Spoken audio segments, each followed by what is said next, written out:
My husband handed me divorce papers on the first night of our honeymoon and laughed while telling me I had been worth exactly $10,000. The ocean outside our Maui suite was black and silver under the moon. The sliding balcony doors were open, letting warm air move through the room and lift the white petals scattered across the bed by the resort staff. I was still wearing the satin robe the hotel had left for me, still wearing half my wedding makeup because some foolish part of me wanted the night to last longer. Only 6 hours earlier, I had stood barefoot in the sand and promised Grant Whitaker forever. Now he was standing beside the glass coffee table, dropping a thick white envelope onto it like he was leaving a restaurant receipt. "Sign whenever you're done crying," he said. I already signed mine. I stared at the envelope. At first, my mind refused to understand what my eyes were seeing. The legal header. The neat stack of pages.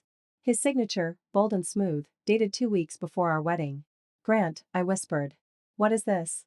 He loosened his tie, the same champagne-colored tie I had chosen because it matched the flowers in my bouquet. "It's a divorce agreement, Ellie.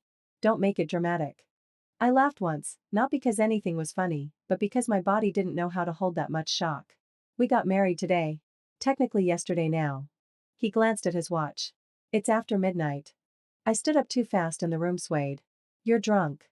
I had 2 glasses of champagne. "You're joking." No, the calm in his voice scared me more than rage would have. Grant walked to the minibar, opened a sparkling water, and drank from the bottle. He looked relaxed. Relieved, even.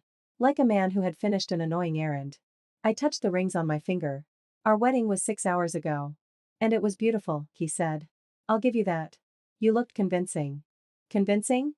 He smiled, and for the first time since I had met him, I saw the cruelty underneath the charm everyone at Sterling Alder Capital called confidence. "The bet was simple," he said. "My friends said I couldn't get the quiet new analyst to fall in love with me, say yes to a proposal, and marry me in under 1 year. I said I could." The room became too bright, too sharp, too unreal. "What bet?" Grant tilted his head, like I was slow. $10,000. Actually $12,000 after Parker doubled down at the engagement party, but the original pool was $10,000. I waited for him to stop. I waited for him to blink, to curse, to grab my hands and say he had made the worst joke in human history. He only took another drink. "You married me for money?" "For a challenge," he corrected. "The money was just the scoreboard." I couldn't breathe. I saw our entire relationship collapse backward in my mind. The first time he brought me coffee during a late audit. The lunch invitation I almost declined because he was a senior vice president and I was the woman who still ate at her desk. The way his friends watched us from across the company holiday party, laughing too loudly when he kissed my cheek.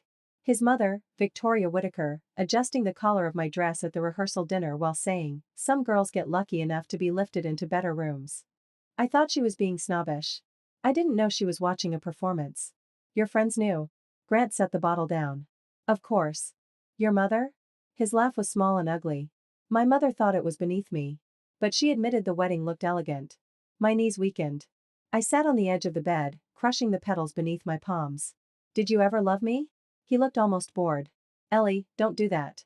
Answer me." "I liked you. You were sweet. You made it easy." Easy. That word hit me harder than the divorce papers. I had grown up in a rented duplex outside Dayton with a mother who cleaned medical offices at night and a father who left before I learned to ride a bike. Nothing in my life had ever been easy. I had worked 2 jobs through college. I had worn the same navy blazer to every interview until the lining tore. When Sterling Alder hired me, I cried in the bathroom because it meant my life might finally widen. Grant had found me there. Or I thought he had. He had made me feel chosen. Now I understood I had been selected. "Why wait until Maui?" I asked. "Because you can't make a scene in the office from here." He shrugged. "And because the resort is owned by a client of Bennett's. Discretion comes with the room." Bennett Hale. The name cut through the fog. Bennett was the chief financial officer at Sterling Alder. He was older than Grant by maybe 8 years, sharp-eyed, quiet, and the only executive in the company who never laughed at Grant's jokes when they punched down. At our wedding reception, Bennett had pressed a small velvet box into my hand. Inside was a silver key. I had asked him what it was for. He had only said, "For the day you remember your work was never a favor someone did for you." I thought he meant it as a kind blessing from a mentor. Now, the key felt like a warning I had not been ready to hear. Grant crossed the room and began packing his leather carry-on. "What are you doing?" "My flight leaves in 2 hours. "You're leaving me here?" "You can stay the week. The suite is paid for. Consider it a courtesy." A sound came out of me that didn't feel human. "You humiliated me in front of everyone." "No," he said, zipping the bag. I humiliated you privately. That was actually generous. I stood. You used me. You benefited too. Before me, you were invisible. Now everyone knows your name. As a joke. As my wife, he said. For a few hours. Then he walked to the door, suitcase in hand. Before he left, he turned back with a smile that belonged on a stranger. When we get back, be professional. Sterling Alder has a reputation. Don't make me look like I married unstable. The door clicked shut. For a while, I didn't move. The ocean kept breathing outside. The petals clung to the sheets. My wedding dress hung from the closet door in a long white shape, like a ghost who had died before midnight. I slid onto the floor and cried until my throat burned. I cried for the girl who believed him when he said he admired my mind. I cried for my mother, who had used half her savings to fly to Chicago for the wedding and hugged Grant like he was the son she never had. I cried for every time Victoria Whittaker had smiled at me with poisoned grace while I tried to become someone she might respect. At 3:17 a.m., my tears stopped because something colder took their place. The divorce papers were still on the coffee table. I picked them up. Grant's signature was dated 14 days before the wedding. Attached to the agreement was a prenuptial clause I had never seen. There were blank spaces where my initials were supposed to go. A notary stamp had been prepared but not completed. Prepared. Planned. Careless. That was the first crack in his perfect cruelty. I went to my suitcase and found the velvet box Bennett had given me. My hand shook as I opened it. The silver key gleamed under the lamp. Under it was a folded card.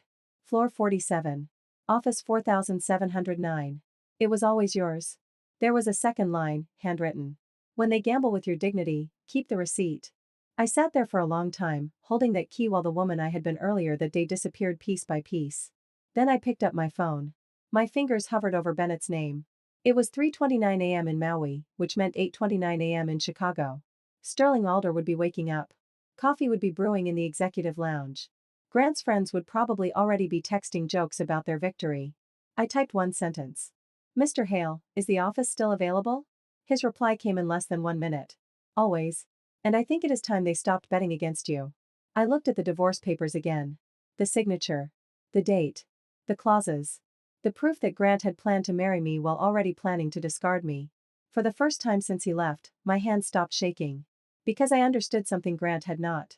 He had not just broken my heart. He had handed me evidence. I flew back to Chicago 4 days before anyone expected me. I did not return wearing dark sunglasses or hiding behind a scarf like a ruined bride in a movie. I walked into Sterling Alder Capital at 7:42 on Monday morning in a black suit, low heels, and my wedding ring sealed inside a small envelope in my purse. The lobby smelled like polished marble and expensive coffee. The receptionist, Nina, froze when she saw me. Mrs. Whittaker, she said softly. Ellie Brooks, I corrected. That name was never mine. Her eyes widened, but she nodded. The elevator ride to the 47th floor felt longer than the flight from Maui. I had worked on 31 for 10 months, surrounded by analysts who whispered when Grant stopped by my desk. I had been told, after the engagement, that I should keep my ambition graceful. Parker once told me people loved a success story, but nobody liked a woman who forgot who brought her to the room. Grant had brought me to rooms. Bennett had given me a key to one. Office 4709 sat at the end of a quiet hallway with floor-to-ceiling windows overlooking the Chicago River. My name was already on the glass. Eleanor Brooks International Strategy Analysis. I stared at it until my eyes stung. Not because it was glamorous. Not because it was enough to erase what had happened. Because for nearly a year, Grant had trained me to believe every door opened because he smiled at me. That nameplate said otherwise. Bennett appeared beside me with a folder under one arm. Good morning, Ellie. He did not ask if I was okay. He did not tilt his head with pity. He did not treat me like a woman made of broken glass. He said, we have a committee meeting in 18 minutes. The Harbor Line account is collapsing, and you are still the only person in this building who read the entire debt schedule. That steadied me more than sympathy ever could. I came prepared, I said. I know. The executive conference room on 48 had a wall of glass and a table long enough to make people forget they were human. Grant was already there with his 3 closest friends from the firm. Parker Miles from Investor Relations, who had clapped the loudest when Grant kissed me at the wedding. Trent Walsh from Corporate Development, who once told me I had Midwest earnestness like it was a disease. Cal Reeves from Operations, who brought a cigar to Grant's bachelor party and joked that he hoped the bride knew how to sign paperwork. All 3 of them had toasted us. All 3 had known. Grant looked up from his tablet and went pale so fast I almost smiled. What are you doing here? He asked. I opened my laptop. Working. Parker leaned back, pretending amusement. That is dedication. Bennett closed the door. Ellie will lead the harbor line analysis. You will listen. Grant's jaw tightened. With respect, Harbor Line is my department's account. With respect, Bennett said, your department missed $38 million in rolling exposure. The room went still. The meeting began. For 43 minutes, I presented everything Grant had ignored because the numbers were ugly and the client made him feel important. I showed deferred liabilities hidden under vendor extensions. I showed how their projected cash flow depended on a contract that had not actually been renewed. I showed a path to renegotiate without triggering default, but only if we moved within 9 days. Grant interrupted me 5 times. I answered him 5 times with documents. That projection assumes stable receivables, he said. No, I replied, changing the slide. That projection assumes 14% erosion, because their top 2 retail partners already reduced orders in February. That is not confirmed. I clicked once. An email appeared on the screen. It was confirmed on March 3rd. Your team was copied. The committee chair, Marlene Cho, looked from the email to Grant. Grant said nothing. By the end, Parker had stopped smirking. Trent had stopped tapping his pen. Cal looked like he wanted to vanish inside his suit. Marlene folded her hands. Ms. Brooks, prepare the rescue proposal by tomorrow morning. I want it ready for the client by noon. Grant's face flushed. That was his first fall. The second came that afternoon. Bennett called me into his office after most of the floor had cleared for lunch. He shut the door and set a sealed folder on the desk. I did not want to give you this before you were ready, he said. I looked at the folder. What is it? Receipts. Inside were printed screenshots, emails, calendar invites, transfer confirmations, and internal chat logs from a private group called the Whitaker Wager. My pulse slowed into something dangerous. There were messages from the night Grant first asked me to dinner. Target acquired, he had written. Parker replied, she looks like she apologizes to chairs. Easy money. There were photos of me about my dress. My accent. My old car. My mother's job. My expression at the engagement party. There was a payment transfer dated the morning after the wedding. $12,000. Memo, she said I do. I pressed my hand over my mouth, but I did not cry. Then I saw Victoria Whitaker's messages. Make sure she signs separation terms before the ceremony. Girls like that get sentimental after cake. If she cries, remind her no one believes dramatic women. Do not let her mother near the legal table. Poor people read everything when they get scared. I sat down slowly. Bennett watched me without speaking. Is this useful legally? I asked. Yes. Is it useful professionally? More than they know. His voice hardened. They used company events, reporting structures, and executive access to create and profit from the humiliation of a junior employee. That is not just cruelty. It is abuse of power. I looked again at the group chat. Grant had not simply betrayed me. He had made my workplace a theater. My desk, my meetings, my performance reviews, my promotions, my smiles in the break room, all of it had been watched and measured by men waiting for me to love him enough to lose. Why did you have this? I asked. Bennett leaned back. Because Grant has never been as careful as he thinks he is. Because 2 women before you left Sterling Alder under quiet circumstances after working under his circle. Because I have been trying to get enough to stop it without destroying the people they targeted. I turned a page. There was a resignation letter from an analyst named Priya.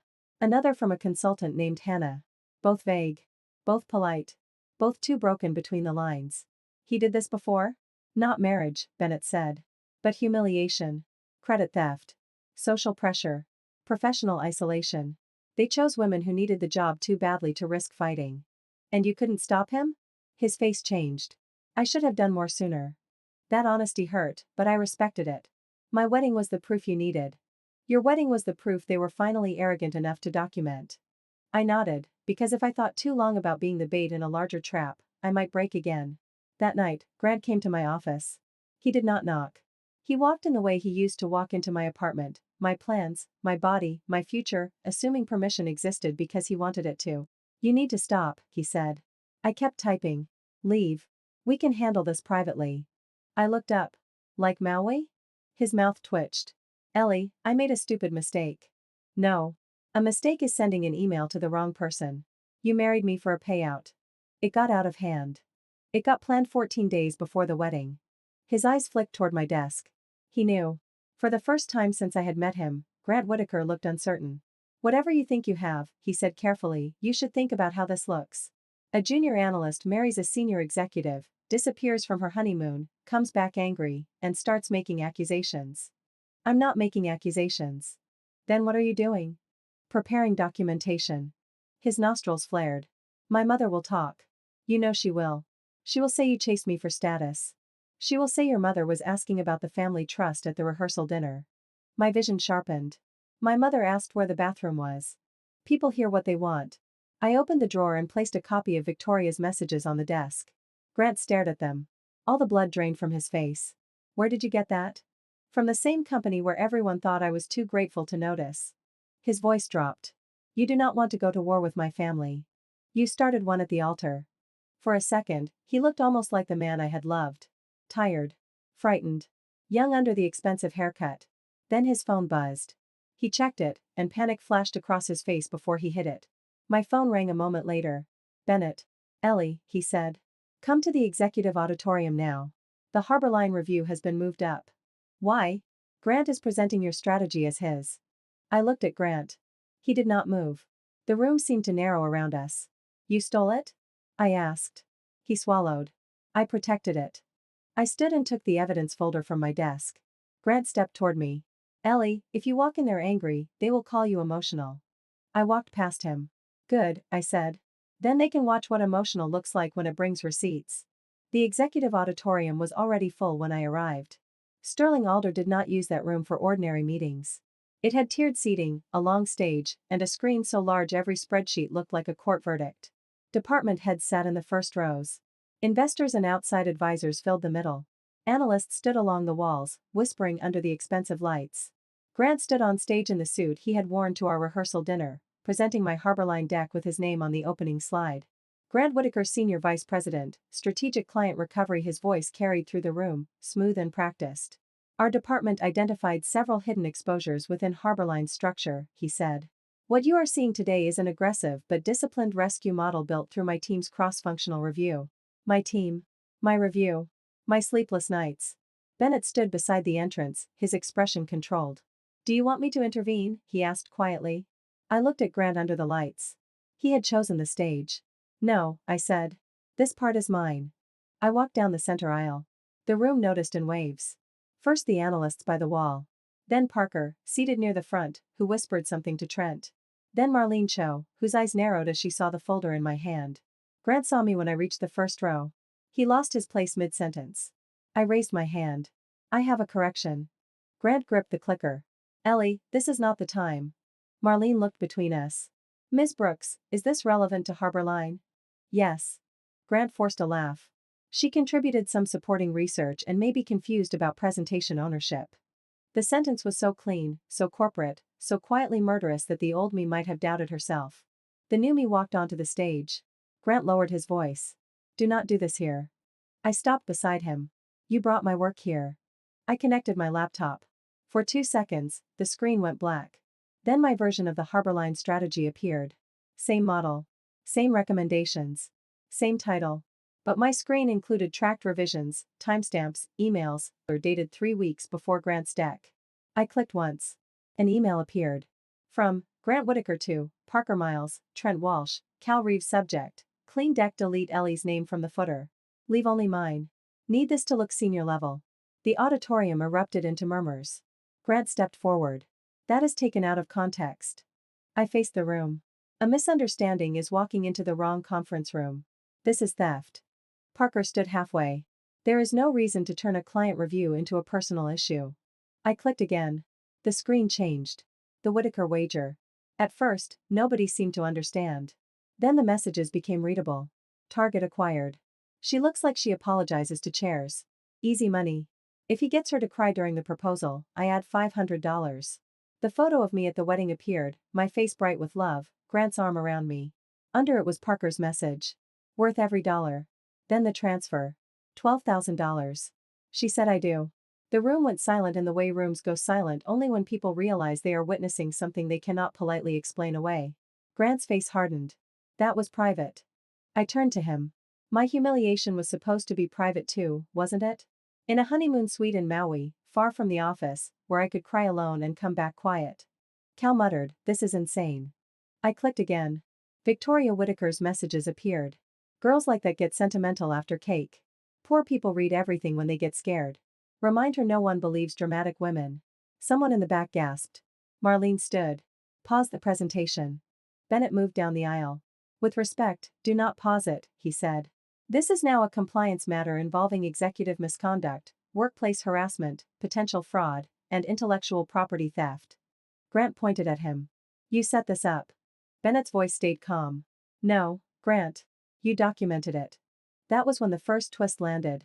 The side doors opened, and Sterling Alder's general counsel entered with two external auditors and a woman I recognized from HR but had never spoken to. Behind them walked Priya Sharma. I knew her only from old project folders and whispered stories. Brilliant analyst. Left suddenly.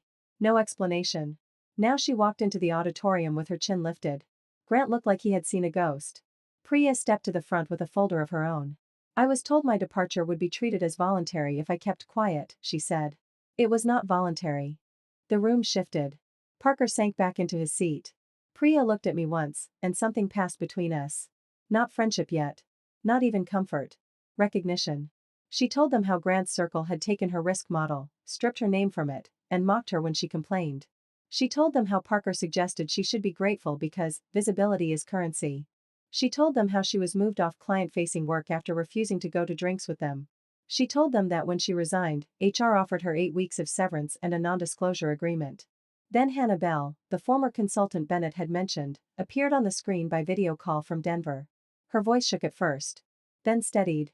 They called it culture fit, she said. What they meant was obedience. The auditorium became a courtroom without a judge. The auditors had spent weeks tracing deleted messages, file access records, expense reports, calendar invitations, and project ownership histories. Grant's bet against me was only the latest, ugliest, easiest to prove version of a pattern. They had used company dinners to pressure junior women. They had stolen work. They had traded private jokes about women's backgrounds, clothes, and family income. They had turned ambition into entertainment. I stood on stage while the men who once laughed over my wedding began to understand that the joke had outlived their control. Grant moved close enough that only I could hear him. Ellie, he whispered. Please. I can fix this. I can compensate you. I looked at him. You said that in Maui. I was wrong. No, I said. You were confident. His mouth trembled. I loved you more than I realized. It should have hurt. Maybe it would have, a week earlier. But on that stage, with the truth behind me and every lie exposed, the sentence sounded small. You loved winning, I said. You confused me with the prize. Marlene called for an emergency executive session. No one left. No one wanted to miss the ending. Grant tried to walk off stage, but general counsel stopped him and asked for his company laptop, phone, and access badge. Parker protested until the auditors showed file transfer logs from his personal drive. Trent demanded representation. Cal said he didn't remember half the messages until one appeared with his name highlighted in blue. The second twist came 23 minutes later. Marlene returned to the stage with the CEO, a man named Arthur Bellamy who had always seemed too polished to notice people beneath vice president level. That day, he looked furious. Effective immediately, he said, Grant Whitaker is suspended pending termination review. Parker Miles, Trent Walsh, and Calvin Reeves are suspended pending formal investigation.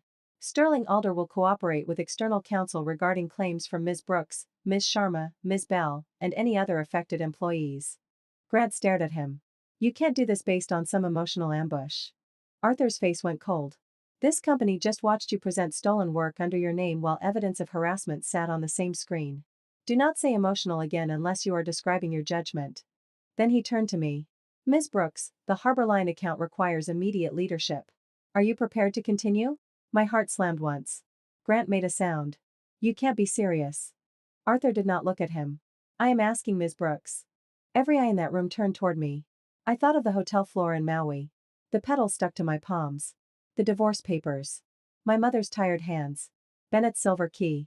Priya's voice. Hannah's trembling video testimony. Every woman who had been trained to leave quietly so men like Grant could keep the room clean. I lifted my chin. Yes, I said. I am prepared. Bennett stepped forward. There is more. Marlene nodded. Bennett connected another file. This is Ms. Brooks's independent expansion proposal for international client restructuring. She developed it outside Grant's department after identifying similar exposure patterns across 3 additional accounts. If implemented, it could protect $280 million in client assets over the next 18 months. The screen filled with my work. Not stolen. Not hidden under someone else's name. Mine. Bennett looked at Arthur. I recommend Ms. Brooks be appointed Interim Director of International Strategy Analysis, effective immediately, with full authority over Harbor Line and related accounts. A murmur passed through the auditorium. Grant laughed once, a broken sound. She was an analyst 2 weeks ago. I turned to him. No. I was an analyst while you were pretending to be a strategist. For a second, nobody breathed. Then someone clapped. It came from the analyst row along the wall. Then another. Then Priya. Then Hannah's face on the screen smiled through tears. The applause grew until the room that had once watched me be mocked now watched me stand in the center of my own name. It was not pity. It was not rescue. It was recognition. I looked at Grant and remembered what he had said at the suite door. Don't make me look like I married unstable. He had been right to fear that I would make him look like something. Just not what he expected. By 5 that evening, the whole building knew. By 6, Victoria Whitaker arrived in the lobby wearing pearls, a cream coat, and the expression of a woman who believed money was a weapon nature had given her personally. She did not wait for security clearance. She swept past reception until Nina stepped in front of her. I need to speak to my daughter-in-law, Victoria snapped. I was coming out of the elevator when I heard her. The lobby turned quiet. Dozens of employees suddenly found reasons to slow down near the marble columns. Victoria saw me and pointed. You ungrateful little climber. A year ago, I would have burned with shame. A month ago, I would have tried to make peace. That day, I walked toward her calmly. Good evening, Victoria. Do not use my name like we are equals. You are right, I said. We are not. Her eyes flashed. My son lifted you out of nothing. This is how you repay him. No. Your son removed himself from my life. That was the kindest thing he ever did for me. A few people behind her shifted. Victoria lowered her voice, but not enough. You think one ugly little presentation makes you powerful? Families like ours survive scandals. Girls like you become cautionary tales. I stepped closer. Girls like me build the reports families like yours brag about at charity dinners. Her face tightened. You trapped him. I almost laughed. He handed me divorce papers 6 hours after the wedding. You should have signed them quietly. And there it is, I said. That was never about marriage. It was about silence. Security approached. Victoria turned to the lobby like an actress seeking an audience. She is destroying my family. No, I said. I stopped protecting your family's lies. She leaned close enough that I could smell her perfume. You will never be our level. I met her eyes. You are right. I do not gamble with other people's hearts. For the first time, Victoria Whitaker had no graceful answer. Security escorted her out while she shouted about lawyers, reputation, and bloodlines. The revolving doors swallowed her voice. Nina exhaled at the front desk.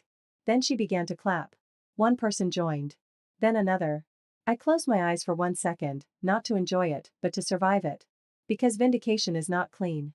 It arrives covered in the fingerprints of everything that tried to bury you. The months that followed were not a movie montage. They were brutal. I worked 12-hour days rebuilding the Harbor Line strategy while answering legal questions about the worst period of my life. I gave statements. I reviewed screenshots. I sat across from attorneys who asked me to describe the honeymoon suite as if pain could be filed alphabetically. Grant was terminated after the internal review. Parker, Trent, and Cal were dismissed within 3 weeks. Sterling Alder settled with Priya and Hannah, then reopened multiple complaints that had been ignored or minimized. 2 HR executives resigned. Arthur Bellamy issued a company-wide statement that sounded polished, but behind the scenes, Bennett told me the board had been shaken badly enough to finally change policy, not just language. Grant called me 37 times in the first month. I answered 0. He sent flowers to my office. I donated them to the nursing station at Northwestern Memorial. He sent a letter written on thick ivory paper, saying he had confused pride with love and now understood my value. I returned it unopened. He sent my mother an apology basket. She mailed it back with a sticky note that said, "My daughter is not a refund counter." I framed the sticky note. Through all of it, Bennett stayed close but never too close. He did not act like a savior. He did not turn my pain into a romantic opportunity. He challenged my models, defended my authority in boardrooms, and reminded senior executives that my promotion was not a scandal response but a business decision supported by results. One night, after we closed the Harbor Line restructuring 11 days ahead of schedule, I found him still in his office at 9:30 p.m., reading through my expansion memo with his glasses low on his nose. You should go home, I said. So should you. I asked first. He smiled. It was the first time in months I noticed a man smile without flinching. He closed the folder. This is excellent work. You already said that in the meeting. I am saying it again without witnesses. I leaned against the doorframe. Why did you give me the key before the wedding? He looked out at the river for a moment. Because I knew Grant was using you. I did not know the marriage was part of a bet until later. But I knew he was attaching himself to your work and calling it mentorship. I knew the firm needed your mind more than it needed his confidence. That does not answer the key. He nodded. I wanted there to be a door he could not close. The answer settled somewhere deep inside me. Thank you, I said. He met my eyes. You opened it. That mattered. More than charm. More than promises. More than being chosen by a man who needed applause. Months later, Bennett asked me to dinner. Not during a crisis. Not as a reward. Not in the office after midnight. He asked on a Thursday afternoon, with full daylight coming through the conference room glass and 3 other people nearby arguing about bond covenants. If you would like, he said, I would enjoy taking you to dinner somewhere without a balance sheet. I looked at him for a long moment. He did not rush to fill the silence. That was how I knew he meant it kindly. At dinner, he did not talk about how different he was from Grant. He did not say he would never hurt me. He did not treat my trust like a prize for being patient. He asked about the company I wanted to build someday. He asked what kind of office culture would have saved Priya. He asked what my mother thought of Chicago winters. He listened when I told him I still woke up sometimes hearing Grant say I had made it easy. When the check came, Bennett said, I do not want you to trust me because I am not him. I want to earn whatever place I have without standing on the comparison. That sentence did more for my heart than any vow Grant had spoken on the beach. Still, healing did not arrive like sunrise. Some mornings, I was fine until I saw a wedding photo online and felt my chest cave in. Some nights, I hated myself for missing the version of Grant who had never existed. Sometimes, I stood in my office with the silver key in my hand and wondered if victory was supposed to feel lonelier. Then I would remember the auditorium. Priya's voice. Hannah's face on the screen. My mother's sticky note. My own name on the glass. And I kept going. Exactly 1 year after Maui, Sterling Alder held its annual investor summit in the main auditorium. The same room. The same stage. Different woman.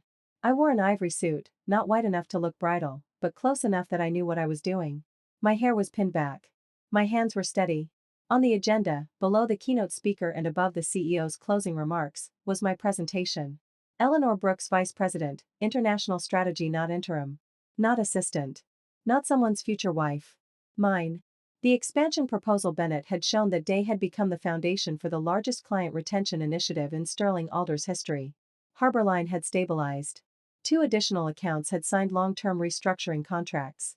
The board loved numbers more than justice, and I had learned to make both point in the same direction. When Arthur announced my promotion to executive vice president, the room stood. All of it. Except for one man in the back. Grant. I had known he might be there. Sterling Alder had invited representatives from partner firms, and Grant had landed at a smaller advisory company after months of professional exile. He looked thinner. Less polished. His hair was shorter, his suit less perfect, his smile gone. The men who once surrounded him were nowhere in sight. After the ceremony, I stepped off stage and accepted handshakes from investors, directors, analysts, and women from departments I had never visited who squeezed my hand like they were thanking me for something too heavy to say aloud. Then the crowd thinned. Grant approached. Bennett was near the side doors. He saw Grant before I did. He did not move toward me. He simply watched, giving me the dignity of handling my own past. Grant stopped 4 feet away. Ellie. I did not correct him. Maybe because Eleanor Brooks had survived him so completely that Ellie no longer felt like something he owned. Grant. His eyes were red. I listened to your presentation. Then you heard the numbers were strong. A painful smile moved across his face. You always were better at that than me. Yes. He looked down. I deserved that. You deserved more than that. He nodded quickly, like agreement might soften me. I lost everything. I waited. My job. My friends. My mother barely speaks to me except to blame me for embarrassing the family. No firm trusts me with real accounts. I am doing contract review for people who used to ask me for favors. There it was. The confession men like Grant offer when consequences finally become uncomfortable enough to look like remorse. I am sorry, he said. The words landed quietly. I had imagined them so many times in the first terrible weeks that I thought they might crack me open when they came. They didn't. I was cruel, he continued. I was arrogant. I turned you into a game because I was scared of what you were without me. That was the first true thing he had said. You were scared? I asked. He swallowed. By the 2nd month, I knew you were smarter than everyone around me. By the 4th, I knew Bennett saw it too. By the engagement party, I knew the bet was not about winning anymore. It was about proving I still controlled the story. I felt something shift. Not forgiveness. Not pity. Understanding, maybe. A small final piece of the puzzle clicking into place. So you married me anyway. His face crumpled. I thought if I went through with it, I could make it real later. I almost laughed. You thought love could be backdated like a contract. He flinched. I know I have no right to ask, but I need help. Your name carries weight now. If you told Arthur I cooperated, if you told people I changed, maybe I could get back into strategy work. There it was. The third twist, though not the kind Grant hoped for. His apology had a request attached. Behind him, a few executives slowed. Priya stood near the coffee table, watching without hiding it. Bennett remained by the doors, still not interfering. Grant stepped closer. Please, he said. I am begging you. Then, in front of the same kind of people he once wanted to impress by humiliating me, Grant Whitaker dropped to his knees. A hush fell over the edge of the room. I looked down at him. For one sharp second, I saw the woman in the honeymoon suite, barefoot on the carpet, shaking so hard she could barely hold a pen. I saw the divorce papers. The petals. The ocean. The man at the door telling me not to make him look bad. Now he was kneeling under fluorescent conference lights, begging me to rescue the reputation he had once used as a weapon. A part of me, the wounded part, wanted to let the room swallow him whole. Another part understood that if I enjoyed his humiliation too much, I would still be living inside what he did. So I bent slightly, just enough for him to hear me clearly. Stand up, Grant. His eyes filled with hope. I kept my voice calm. I do not need you on your knees to know I survived you. The hope vanished. I cannot rebuild your name for you, I said. I will not lie for you. I will not soften what you did so you can feel less punished by the truth. I really am sorry. I believe you are sorry now. I also believe you are still asking me to carry the cost. He stared at me. No, he whispered.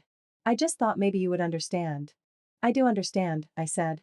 You did not lose everything because I exposed you. You lost what was built on taking from other people. He lowered his head. I stepped around him. Then I stopped. Not because he deserved more. Because I did. Grant. He looked up.